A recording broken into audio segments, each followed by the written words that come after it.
It's 12 o'clock. We'll go ahead and begin the session. Thank you, Sienna. Thank you so much for joining us today. This is the ninth session of this PPCL ECHO program. I'm Jody West. I'm the coordinator for the ECHO. I want to go over a few housekeeping items before we get started. If you're just joining us, please go ahead and enter your information, including your email address in the chat, and we'll use that to communicate with you post-session.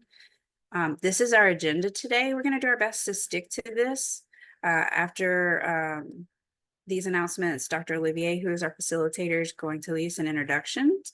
Dr. Turpin is going to present our didactic. And then we did not have a volunteer for the case presentation today, so I am going to present a case that we had come into our call line. But then after that, we'll have some clarifying questions and recommendations that will be sent out to everyone that participates. And then we'll wrap up and then talk about the next session, the last session of this series. Just for introductions, I'm Jody West. I am the coordinator of the ECHO, but I am the program manager for PPCL.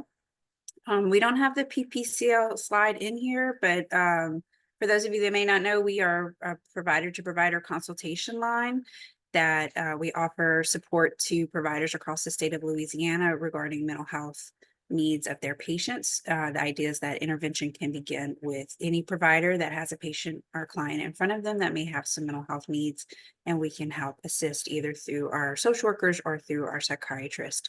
And the program focuses on pediatrics, which is 0 to 21, and perinatal patients. So that's me. I'm going to turn it over to Dr. Olivier to continue. Good afternoon, everybody. I'm Dr. Olivier. Most of y'all have heard me introduce myself before. I'm the psychiatrist on the team, your hub team of experts based out of Lafayette, Louisiana. I work at Bloom Mental Wellness at my own private practice. I'm going to ask for the next couple of minutes that our hub team of experts introduce themselves, starting with Katie Hebert. Hey everyone, I'm Katie Hebert. I'm perinatal certified, working in private practice at Bloom, and I'm support coordinator for PSI. Thanks, Katie. How about Dr. Finelli?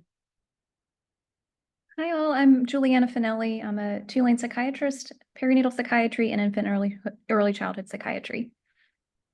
Thanks, Dr. Finelli. And Dr. Zena. Good afternoon, everybody. I'm Paula Zena. I'm a pediatric nurse and pediatric psychologist working at Tulane, focusing on perinatal, infant, early childhood mental health, among other things. I serve as the nursing consultant for the PPCL. All right, and us along with Jody are your hub team. We'll be providing our expert input over the course of this presentation. We're very excited to have Dr. Turpin present today on substance use in pregnancy. So Dr. Turpin, you can go ahead and take it away. Great. Thank you. Thank you so much for inviting me, and thank you so much for attention to this topic. I'm just going to go through very high-level overview of substance use disorders in pregnancy and postpartum. We can go to the next slide. And I want to begin this sort of by asking, the question that you commonly hear. Why would this pregnant person be using drugs? Doesn't she know she's harming, her baby-to-be? And I want to demonstrate that that's not really the best way to ask the question. We can go to the next slide. Because most people in the United States have used drugs to which only some people actually develop an addiction. Across the past several decades, the data are consistent. Out of, 100 people who've used heroin in the past year, maybe 25 will meet criteria for an opioid use disorder, so only 25%. Amongst people who've used cannabis, it's about 10%. And this means that the vulnerabilities to use disorder are more than just the exposure to the substance itself. As illustrated by this cartoon from NIDA here on the right, there's a biological or genetic, context might explain at best 25-30% of addiction, but there's this big bucket of environment. Age of first use, availability and, ACEs, things like that strongly are associated with subsequent developments of use disorder. Next slide. So the question is sort of, what is addiction? This is the current definition from the American Society of Addiction Medicine, captures addiction as treatable chronic medical condition involving complex interactions on brain circuits, genetics, the environment, and an individual's life experiences.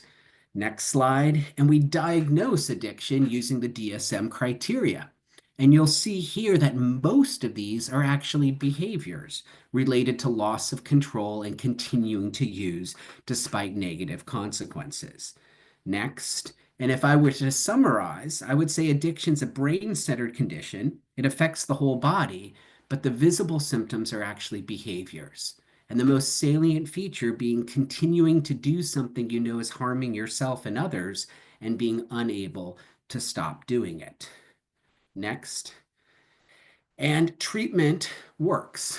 This article transformed how I thought about things. It came out when I was in training.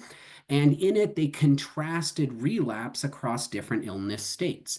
And relapse for diabetes would be you get, diagnosed with diabetes, you get initiated on medication, but your hemoglobin A1C, continues to increase or stays the same. For asthma, it'd be get diagnosed with asthma, but you start on medication, but you show up in the emergency department with an asthma attack. And so one reason that people talk about addiction as a chronic condition is that it behaves like other chronic conditions, that the rates of recurrence following, a year after diagnosis are similar across these different illness states. Next slide. But the goal of addiction treatment is not more treatment. The goal is recovery. And recovery is not a destination, but a journey. And there's as many paths, of recovery as there are people in recovery. And it's important to know that abstinence can be an important component, but it's certainly not the only, component of recovery. And we think about recovery across these sort of multiplicity of domains, this holistic definition that's illustrated here in the SAMHSA document. Next slide. So the question really, why would somebody use drugs in pregnancy, is not the right question. Most people use drugs. So the question really is, what happens when people who use drugs get pregnant and stay pregnant? And these are data from the National Survey of Drug Use and Health looking at past 30-day substance use, contrasting people who aren't pregnant with those who are, and you see a couple things.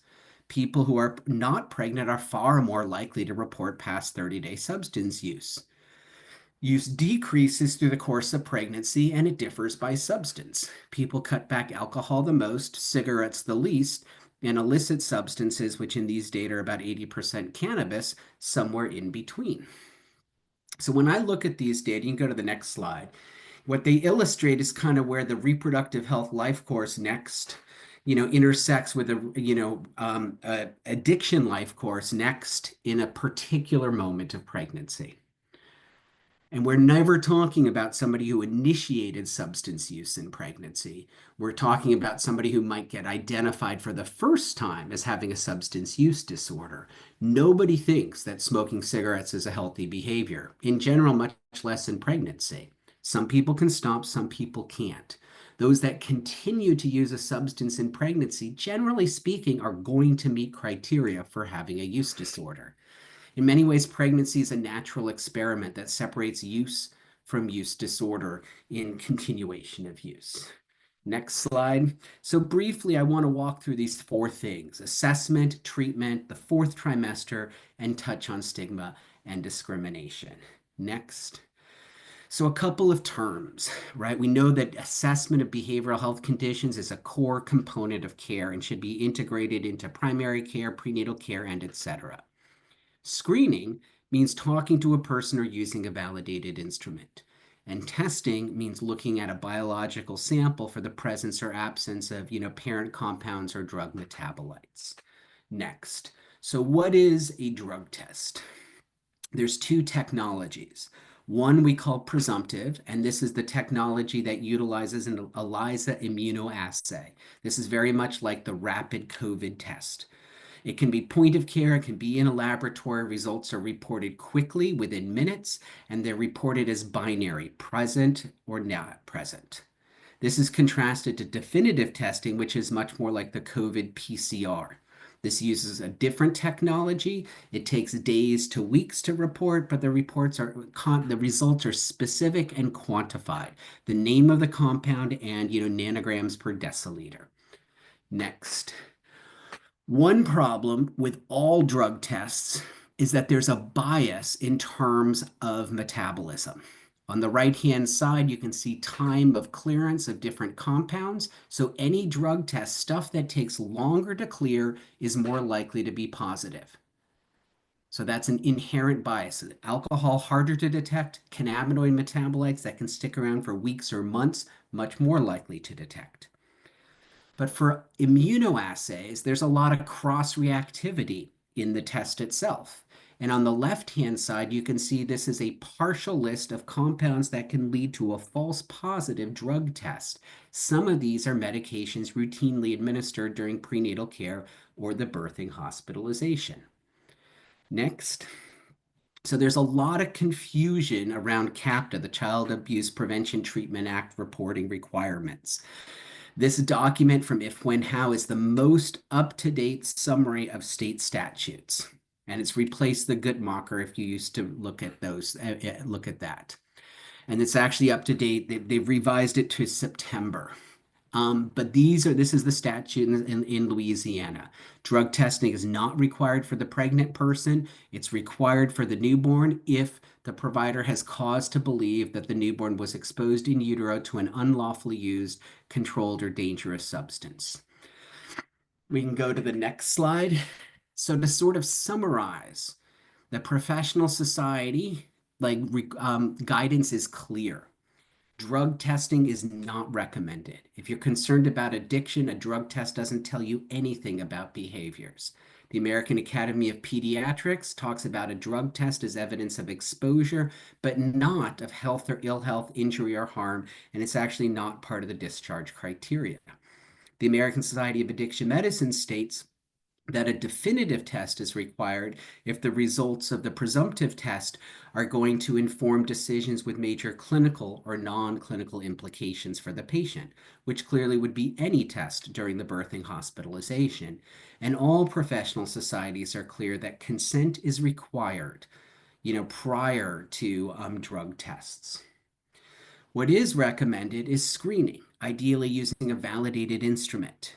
And both ACOG, SAMHSA, and CDC all state that participation in screening should be voluntary. Next slide. So there's a small literature that compares different screening instruments in pregnancy. And these are the two studies that do that.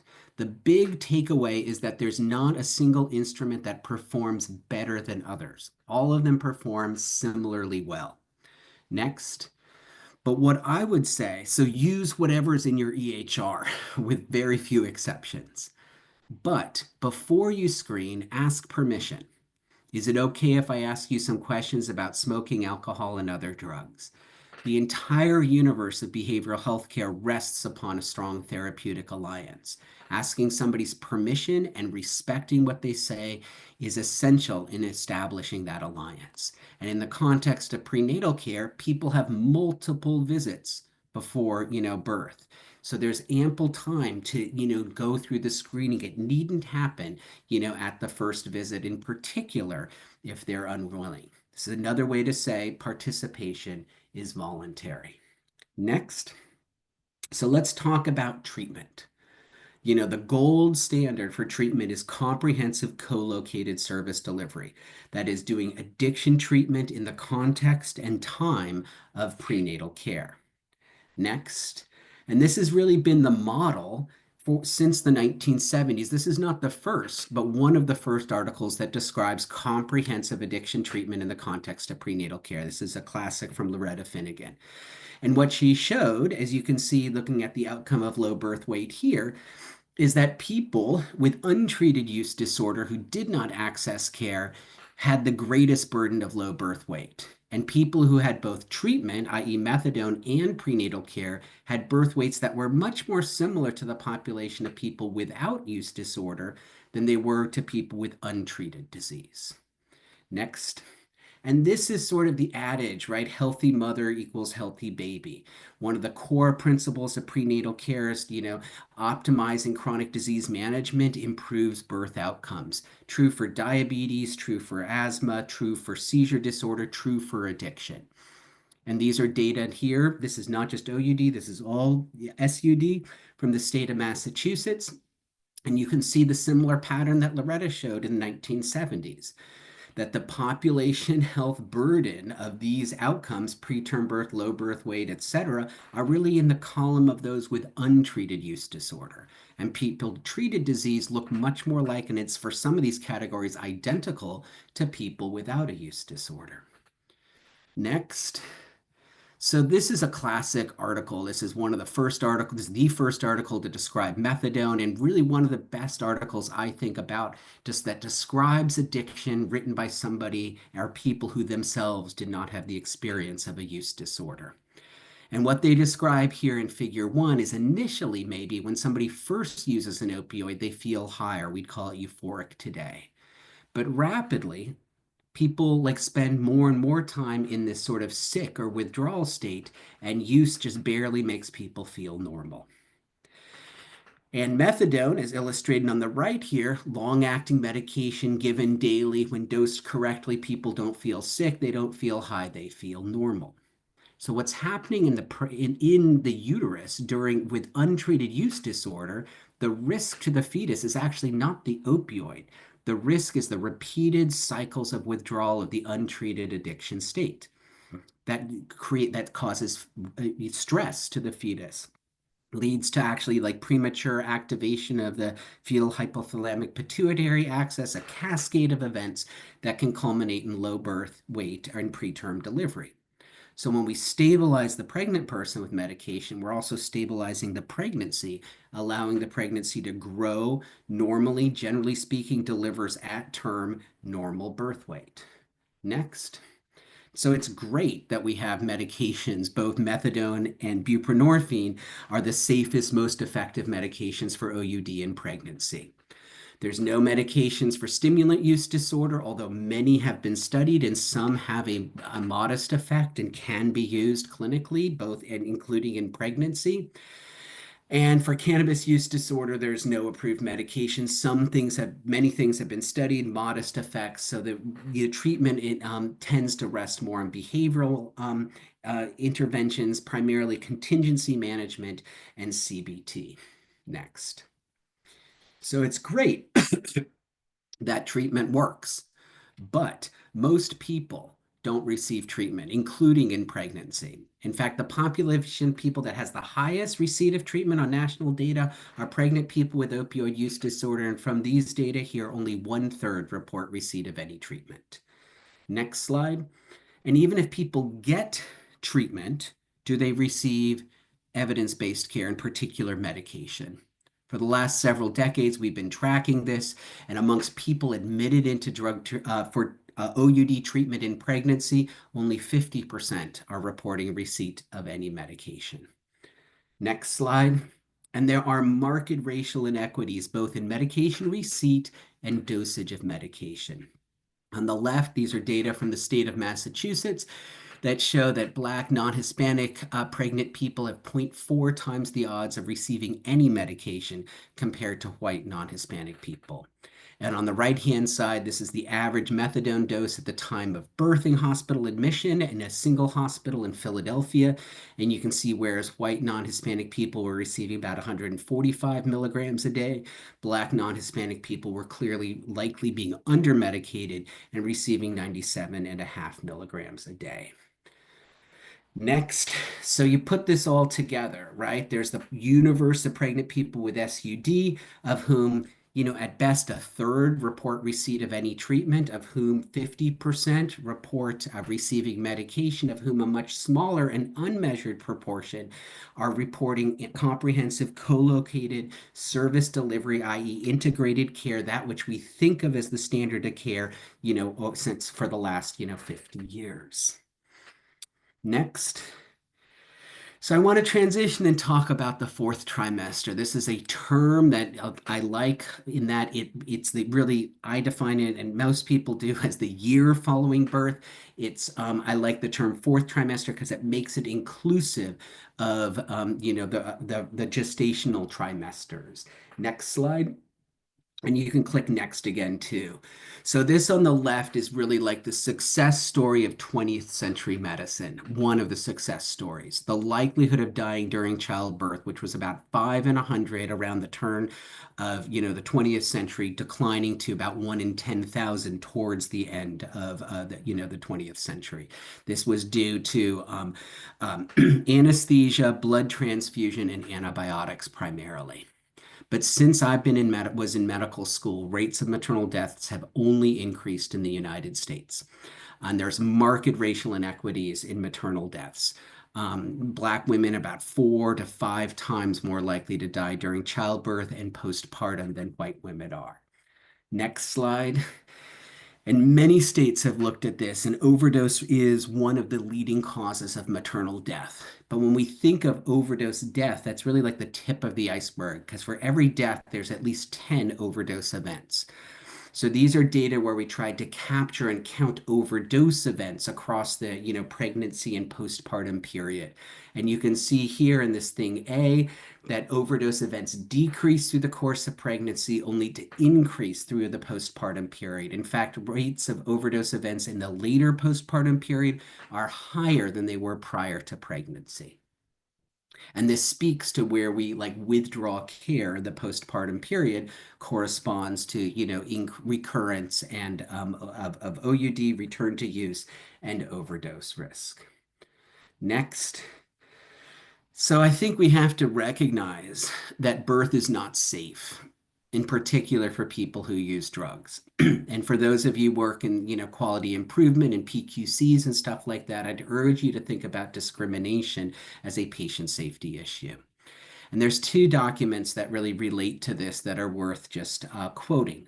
One is from ASAM that states that equating a positive drug test with child abuse or neglect is scientifically inaccurate, inappropriate, and can lead to an unnecessarily punitive approach which harms clinician-patient trust and person engagement in healthcare services.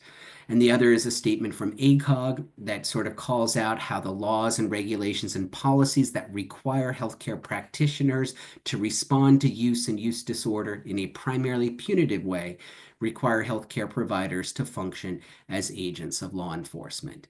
In many ways, noting how mandated reporting might be in conflict with professional ethics. Next.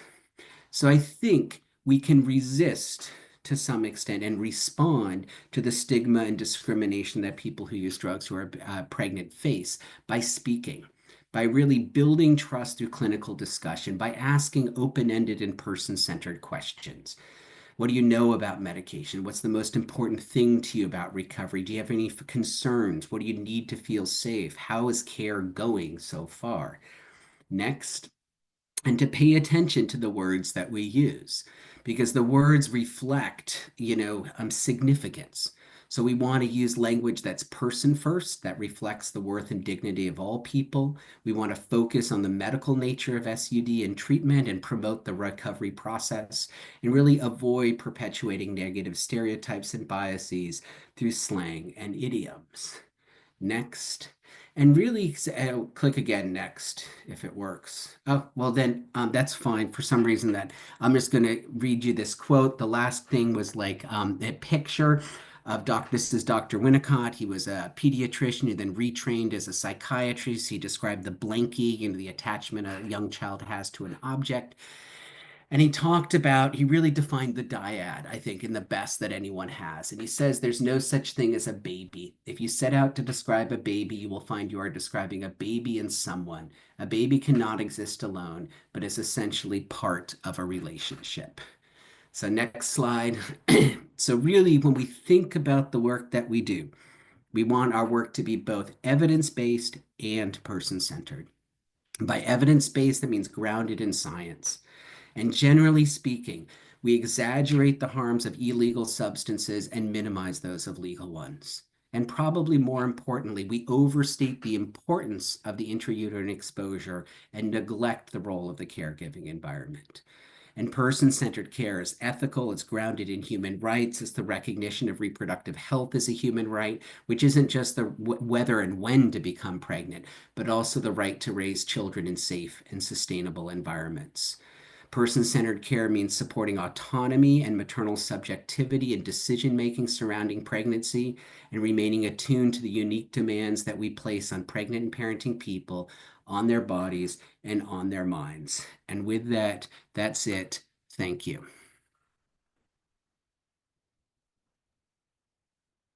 Thank you, Dr. Turplin. That was great. We do have some time for some questions or discussion. If anyone, you can unmute yourselves or raise a question in the chat. And we should put the PPCL. This is the UCSF Substance Use Warm Line, which is a great service.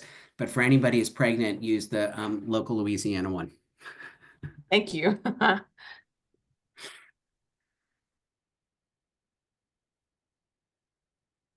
Any questions, comments?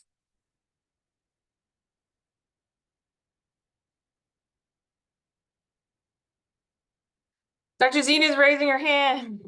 You know me, I have to say something. Thank you, Dr. Truman. That was really, really great.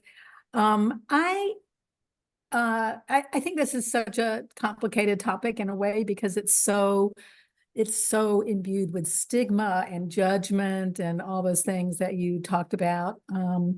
And of course, as a society, we do have special lenses on women or people who are pregnant and their babies, and everybody's involved. But my question is kind of back to basic prenatal care and kinds of general caregiving that these moms need. I read, and this is not my area of expertise, but I read things like nutrition being so important, social support, exercise, those kind of really basic things that everybody needs. Can you speak a little bit about how to encourage these women, these parents to take better care of themselves, I guess, or to engage in things that will be healthier for them and for their baby? Yeah, well, I mean, I think we don't have to, Jody, we can like stop screen sharing. Oh, that's nice of you. But a couple of thoughts. So one is, that it's not just, pregnant, people who use drugs who need and benefit from everything that you just described. And to me, like the only way that you're ever going to get stigma and discrimination out of this is if we actually universalize, those sorts of services and make all of those things available to people, not contingent upon, SUD or other, sort of drug status. I think there's from a healthcare provider and healthcare system, our responsibility is really to try to make care environments welcoming, to make them safe for people to disclose things like drug use, to make it safe for people, to ask for help, and then to be able to provide, the services that they need and that they request.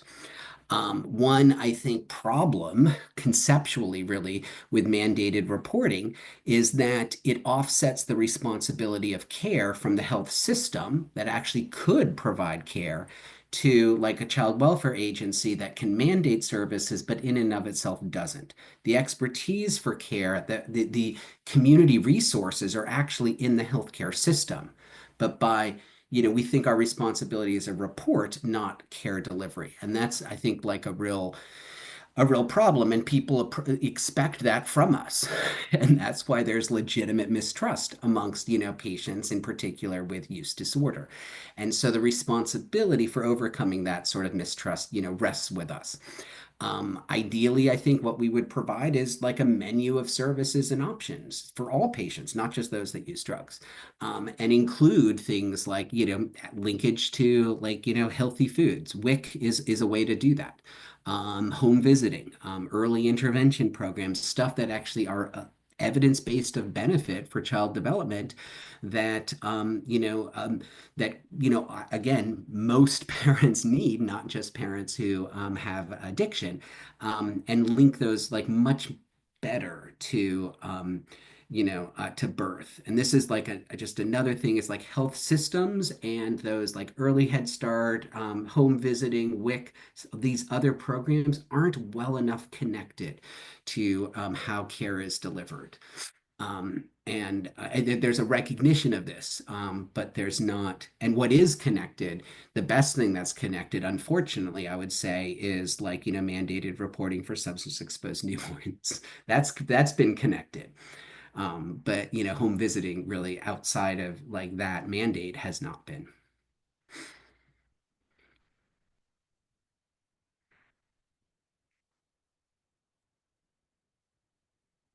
All right, any other questions, any other comments? All right, Do we have thank you. time, Doc? Oh, Yeah, go ahead. I don't know if we had time. Just a quick question for you, Dr. Turpin. I'm just wondering, just in light of what, you just presented about the limitations of urine drug screening and what we know also happens actually for our patients. I'm just wondering if you have thoughts about how we can advocate both at a systems level and also with our patients to try to Yeah. minimize the harm. Yeah, I potential think harm. this is a complex question, and there are some probable like opportunities in the near future. Like CAPTA might get reauthorized at the federal level in the next year, maybe, in which case all states are going to have to draft compliant statutes. So it'll be an opportunity at the state level to kind of roll back some punitive sorts of things. Every single hospital may or may not have a policy. They might think they do. You go down the rabbit hole, you don't find it. But there's lots of opportunities at the systems level, to draft policies that are, really grounded in science and not necessarily, grounded in carceral complicity. Now, a drug test, it's not a great test. And when we talk to medical students, we train people like only order a test you can interpret the results of, and the results are going to impact the care of the person you're serving. Most health professionals do not interpret drug tests correctly, and rarely are tests ordered for clinical indications. There is a role for a drug test. We use it all the time in addiction treatment. I've used it in other clinical care settings too. It's in and of itself, it's not, negative or positive. We are the ones in our practice who give it the meaning, and it tends to be a negative meaning. So I think you could think about crafting drug testing policies that center on clinical care. Drug tests should only be ordered, for clinical indications. And then you can have a conversation about what those are, and people might differ.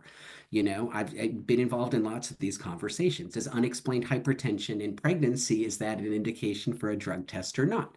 What about a newborn who's exhibiting signs of withdrawal?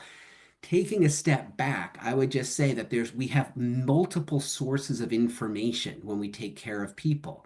In the clinical record, in talking to the person, in the PDMP, there's a lot of information about substance use available to providers. What tends to happen is they get a drug test and their vision collapses on that one poor quality piece of information to the neglect of, the context of where that information is, which is why people are acting on false positives, are not confirming drug tests, are sending, making reports, that are really an over-report, a report in excess of what is actually legally mandated. So I think there's lots of opportunities to think through, and the process of working in your clinic, in your healthcare system, to determine, to come up with what are the categories for drug testing. That process in and of itself is super important. And my only advice for that, because there's a lot of sort of false dichotomies and tensions around this, and it's like the rights of the, mother versus the fetus, the pediatrician versus the obstetrician gynecologist, the doctor versus the nurse. There's all these like false dichotomies. And those will emerge in process. But if you center the process initially around sort of trying to articulate what your shared values are, And then you have this shared values document that you can return to when the going gets rough, because it will. Like that is, I think, super key, because most of the time, for overwhelmingly, we share, like I come at it from a certain perspective, my colleagues who are pediatricians come at it from a different perspective, but we share much more than we disagree on. But this is a great discussion. It's awesome when the case matches the didactic. It helps facilitate conversation. I'll pass this back over to Jody for wrap up. Yes, thank you, Dr. Cherplin and Dr. Finelli for contributing to the rest of the information to that case. If you haven't done so already, make sure you enter your information so we can enter it for attendance. There is a link in the survey, link in the chat to the survey for CEUs and CMEs if you need it. We'll also send that out in an email. I'm going to also send out some recommendations from the participants about resources, options, things to consider, questions to ask. Our next session is going to be Tuesday, November 26th, which is our last session. And the topic is bipolar disorder in the perinatal period, and Dr. Rini Bruno is going to present. We also do need a case presentation for that. So if you have a case, even if it's not related to bipolar disorder, in a patient or a client that you have, if you could just let us know that, and we can walk you through the steps to present that case. Even if you want to present the information and you don't want to be the one to speak, we can present it on your behalf and you could just answer questions as they come up. But we appreciate everyone's attendance and thank you for your participation and questions. And we'll go ahead and stop sharing, and I'll get that email to you by tomorrow for sure with all of the additional information. So thank you.